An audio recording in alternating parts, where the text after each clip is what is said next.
ছাত্রলীগ বাংলাদেশের কলঙ্কের নাম।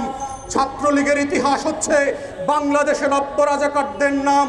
আমরা দেশবাসীকে বলতে চাই 2024 সালে ছাত্র সমাজের পরিচয় চিহ্নিত হবে কে ছাত্রলীগ নামক রাজাকার ছিল আর কে লড়াই সংগ্রাম করে যুদ্ধের পক্ষে ছিল।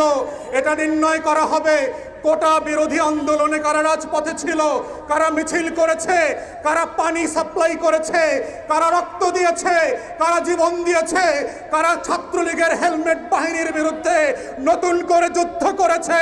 ওরাই বাংলাদেশের নতুন মুক্তিযোদ্ধা। ছাত্রলীগ যুবলীগ হচ্ছে 2024 সালের আলবদর পাকিস্তানি হানাদার বাহিনী রাজাকার। ওদেরকে প্রতিহত করতে হবে পাড়ায় মহল্লায়, ক্যাম্পাসে, কলেজে, বিশ্ববিদ্যালয়, যেখানে যেভাবে পারেন।